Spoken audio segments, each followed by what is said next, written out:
Okay, so I would like to talk about polar amplification, and what I'll go over during this brief presentation is the definition of polar amplification, what potentially causes it, the effects, and we can draw a couple of conclusions from those facts. So what is polar amplification?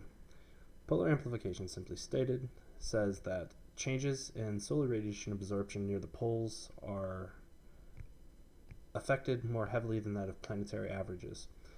And basically what that means is that when solar radiation is absorbed more or less at the poles, the temperature is affected more than that of middle latitudes. And on this picture, what we can see is that redder regions represent more temperature anomalies, and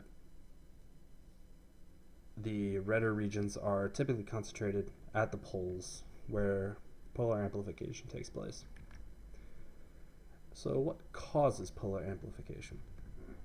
This is a pretty hotly debated subject. No one really knows. We haven't nailed it down to necessarily one thing or the other. But what we can be sure about is that elevated greenhouse gases definitely do not help. The concentrations of CO2 and methane that are anthropogenically generated gather near middle latitudes and are thrusted upwards towards northern latitudes where they warm the region, and ice albedo feedback changes can also contribute.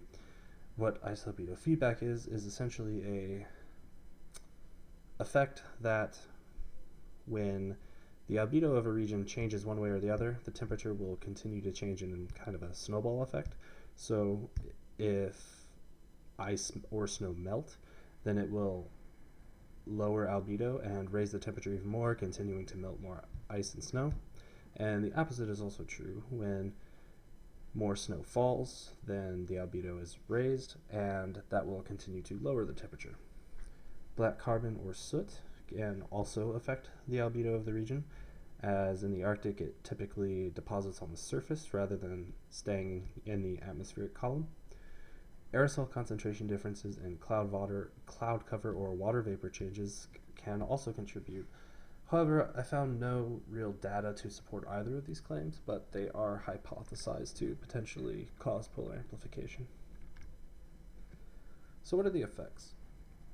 The main effect that we are concerned about is the incredible fast loss of Arctic sea ice. And what polar amplification does is gather excess heat in the summer in the upper Arctic Ocean, when ice is normally already melting due to elevated summertime temperatures, and in the wintertime when that sea ice would attempt to kind of recuperate or rebuild itself, the heat that is trapped in the upper part of the Arctic Ocean is released, and that causes year-round Arctic sea ice in both summer through the winter. And that is one effect of polar amplification, and it is potentially the most important one that we know currently. And on this picture, what we see is on the y-axis is the extent or amount of Arctic sea ice, and on the x-axis is years. And in the light blue shaded region are the minima and maxima for computer models that simulated data for the loss of sea ice up through the year 2100. And the black line is the average or the mean of all of those models put together. And the red line, finally, is the observational data that was recorded. And what we can surmise from this picture is that even the most apocalyptic of computer models did not necessarily accurately predict just how much sea ice would be lost due to polar amplification and the greenhouse effect. So what kind of conclusions can we draw from that? The conclusions we can draw are that we need more accurate models going forward.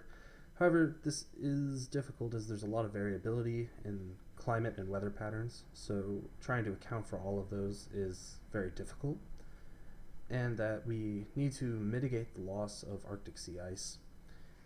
And it's important because it's a habitat for not only over 4 million people, primarily concentrated in Russia and Alaska, but there's also polar bears and lots of fish and birds that live in the Arctic that rely on the homeostatic, stable nature of the Arctic in order to survive. And so lowering the destruction of their habitat is obviously a paramount subject going forward in further decades.